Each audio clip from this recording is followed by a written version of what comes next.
Assalamu alaikum. I am Nimra Shahzadi from Group 6 and our presentation topic is cancer causing factors and preventive measures. So what is cancer? Cancer is the uncontrolled division of the cells.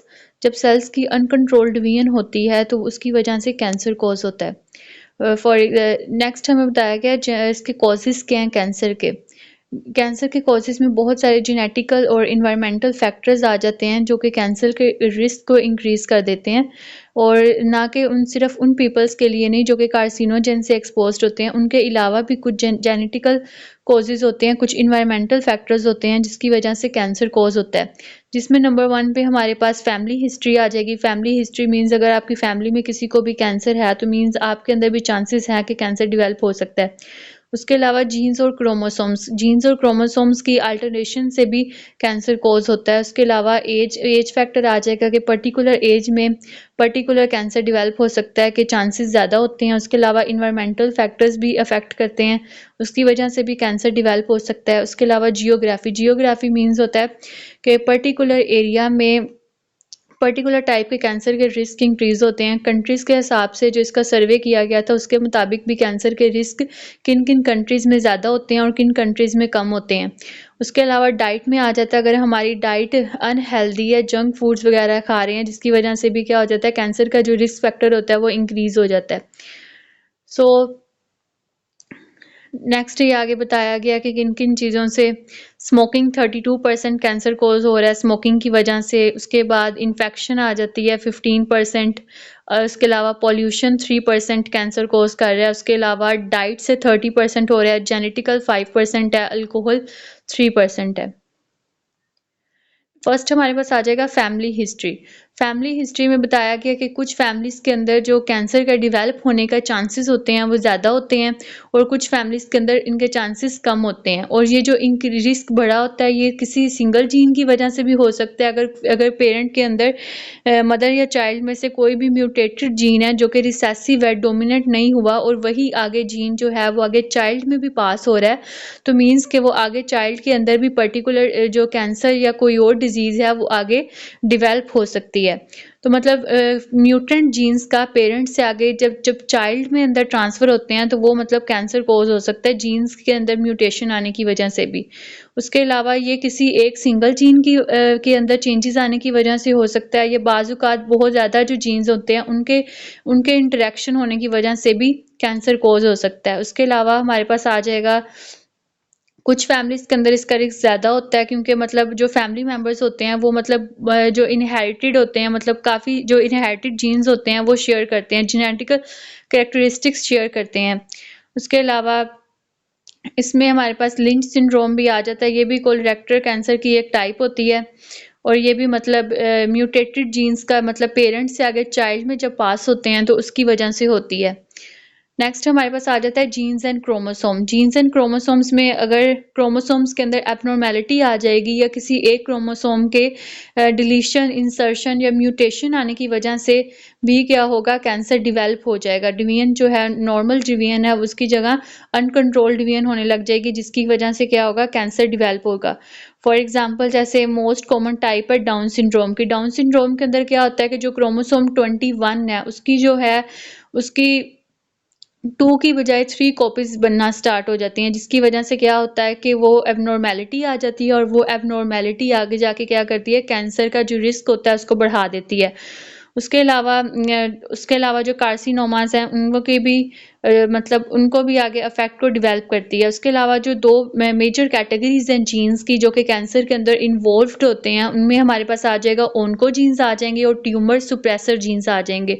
Tumour suppressor jeans कौन से होते हैं, ये normal मतलब regulating jeans होते हैं जो कि क्या करते हैं, जो सेल की डिवीजन हो रही होती है उसको ये रेगुलेट रखते हैं। मीन्स अगर डिवीजन अगर अनकंट्रोल्ड हो रही है तो ये उसको स्लो डाउन कर देंगे ताकि वो रेगुलेट हो जाए और जो नॉर्मल जो डिवीजन है उसको नॉर्मल करते हैं ट्यूमर सुप्रेसर जीन। और ओन्कोजीन्स क्या होते हैं, जब प्रोटो ओन्कोजीन्स के अंदर जब म्यूटेशन आ जाती है तो वो ओन्कोजीन्स बन जाते हैं। मतलब नॉर्मल जीन्स के अंदर जो ट्यूमर सुप्रेसर ही कह सकते हैं जब उनके अंदर म्यूटेशन आ जाती है तो वो आगे ओन्कोजीन्स बना देते हैं, मीन्स कैंसर कॉजिंग जीन्स जो कि आगे जाके कैंसर डेवलप कर सकते हैं। तो उसके अलावा इसके एग्जांपल में हमारे पास ट्यूमर सुप्रेसर में P53 आ जाता है, वो एग्जांपल है ट्यूमर सुप्रेसर की। नेक्स्ट हमारे पास फैक्टर आ जाता है एज का। एज किस तरह होती है कि इसको पर्टिकुलर जो कैंसर्स होते हैं वो पर्टिकुलर एज में डेवलप हो रहे होते हैं। फॉर एग्जांपल जैसे विलियम कैंसर है, रेटिनोब्लास्टोमा है, न्यूरोब्लास्टोमा है, ये सारे मतलब चिल्ड्रंस के अंदर ज़्यादा होते हैं। रेटिनोब्लास्टोमा इसमें हम देखें तो रेटिनोब्लास्टोमा में पता है ये आई कैंसर होता है और ये नॉर्मली मतलब चिल्ड्रन के अंदर ज़्यादा देखा गया है। और इसमें क्या होता है कि हमारी जो आई की रेटिना होती है उसमें जो अनकंट्रोल्ड डिवीजन हो जाती है जिसकी वजह से कैंसर डेवलप हो जाता है और इसको हम वाइट आई कैंसर भी बोलते हैं। उसके अलावा इसमें बताया गया है कि मतलब ओल्डर पीपल जो होते हैं उनके अंदर चांसेस ज़्यादा होते हैं, क्योंकि ओल्डर पीपल में क्या होता है कि उनके अंदर जैसे जैसे वो उनकी एज बढ़ती जाती है वो और ज़्यादा कार्सिनोजेंस के एक्सपोज हो सकते हैं, मतलब कि जितनी एज होगी उतनी मतलब इर्द गिर्द के फैक्टर्स उनको अफेक्ट कर सकते हैं। उसके अलावा नेचुरली तौर पर देखा जाए तो जैसे जैसे एज मतलब इंसान बुढ़ापे में आता जाता है उसके जो इम्यून सिस्टम है वो भी वीक होना स्टार्ट हो जाता है, जिसकी वजह से कैंसर का रिस्क भी बढ़ जाता है। और जो मतलब 60% जो कैंसर देखा गया ना वो 65% से ज़्यादा लोगों में देखा गया यूएस में। और मतलब यही है कि उनका इम्यून सिस्टम वीक हो जाता है, उनके अंदर ये ना सिर्फ कि कैंसर ही उनके अंदर डेवलप हो सकते हैं और भी काफ़ी बीमारियां जो कि डेवलप हो सकती हैं सिर्फ उनके इम्यून सिस्टम वीक होने की वजह से। नेक्स्ट हमारे पास इन्वायरमेंटल फैक्टर्स आ जाते हैं। इन्वायरमेंटल फैक्टर्स में बहुत ज़्यादा फैक्टर्स हैं जो कि कैंसर के रिस्क को इंक्रीज कर देते हैं, जिसमें हमारे पास सबसे पहला आ जाता है स्मोकिंग। स्मोकिंग के अंदर हमारे पास तंबाकू स्मोकिंग आ जाती है, क्योंकि तंबाकू स्मोकिंग के अंदर क्या होता है कार्सिनोजेंस होते हैं। कार्सिनोजेंस क्या करते हैं कि वो कैंसर को बढ़ा सकते हैं, कैंसर के रिस्क को। वो कैंसर लंग्स का हो सकता है, माउथ का हो सकता है, थ्रोट का हो सकता है, ओसोफेगस का हो सकता है और उसके अलावा किडनी ब्लैडर तक का भी हो सकता है। क्योंकि हमें पता है जो स्मोकिंग वगैरह करते हैं तंबाकू उसमें निकोटीन प्रेजेंट होता है सिगरेट वगैरह में। तो वो निकोटीन क्या करता है, एक कार्सिनोजन ही होता है जो कि आगे जाके कैंसर कॉज करता है और भी काफ़ी ज़्यादा डिजीज़ को डेवलप कर सकता है। नेक्स्ट हमारे पास आ जाता है एक्सपोजर टू रेडिएशन। मतलब नेक्स्ट फैक्टर जो है जो कि कैंसर की डेवलपमेंट करवा सकता है वो रेडिएशन के अंदर एक्सपोजर आ सकता है। फॉर एग्जांपल अगर आप सनलाइट बहुत ज़्यादा हद तक मतलब उससे कांटेक्ट में आ रहे हैं सनलाइट से, क्योंकि सनलाइट के अंदर क्या होता है यूवी रेडिएशंस होती हैं और वो यूवी रेडिएशन जब काफ़ी स्ट्रॉन्ग रेडिएशंस होती हैं और वो क्या करती हैं स्किन कैंसर कॉज कर सकती हैं।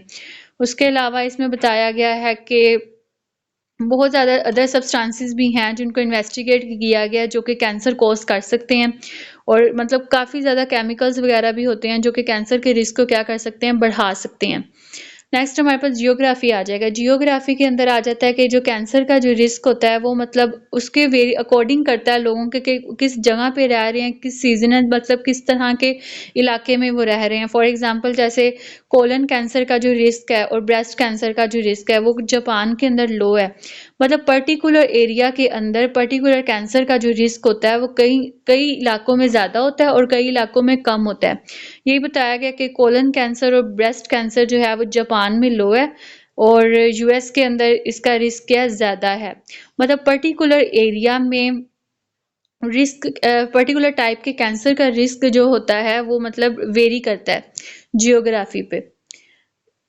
नेक्स्ट हमारे पास लास्ट पॉइंट आ जाता है डाइट का। डाइट में आ जाता है कि हम जो भी चीज़ें खा रहे हैं अगर हमारी डाइट के अंदर जंक फूड हैं तो जंक फूड क्या करते हैं वो भी कैंसर का रिस्क बढ़ा सकते हैं। जंक फूड के अंदर अगर आपकी डाइट मतलब स्टेबल नहीं है, आपके डाइट के अंदर प्रॉपर न्यूट्रिएंट्स शामिल नहीं है, डाइट में अगर आप कि मतलब जंक फूड खा रहे हैं, अनहेल्दी डाइट खा रहे हैं, तो वो भी क्या करेगी हमारे जो डिफरेंट टाइप्स के कैंसर को बढ़ा सकती है। अगर आप डाइट अनसैचुरेटेड फैट्स में यूज़ कर रहे हैं तो वो भी कैंसर के रिस्क को बढ़ा सकती है।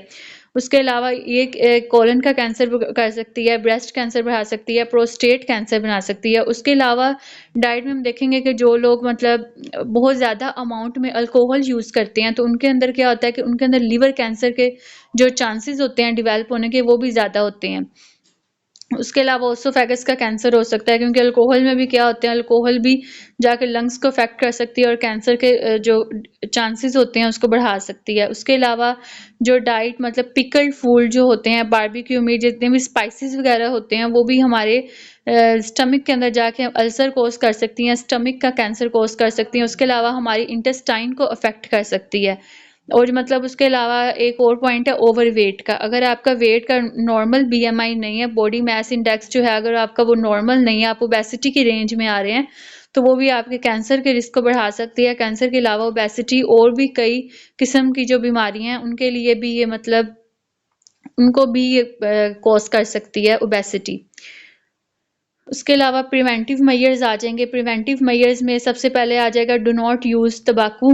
तंबाकू मतलब स्मोकिंग की जितनी भी टाइप्स हैं तंबाकू आ जाती है, जितनी भी हैं उन सब टाइप्स को आप बिल्कुल मतलब ख़त्म कर दें, उनसे आपको प्रिवेंट करें। सेकंड हैंड स्मोकिंग मतलब अगर आपके पास भी कोई स्मोक कर रहा है, आप पैसिव स्मोकिंग हो रहे हो कर रहे हो तो वो भी उससे भी अवॉइड करें, क्योंकि स्मोकिंग क्या होती है, ये हार्मफुल होती है। उसके अलावा ईट अ हेल्दी डाइट, मतलब अपनी अपनी जो डाइट है उसको आप हेल्दी बनाएं, कोई भी जंक फूड ना खाएं, फ्रूट्स और वेजिटेबल का इस्तेमाल ज़्यादा करें, अल्कोहल वगैरह से गुजेर करें, अगर आप यूज़ भी कर रहे हो तो उसको मॉडरेट क्वांटिटी के अंदर यूज़ करें।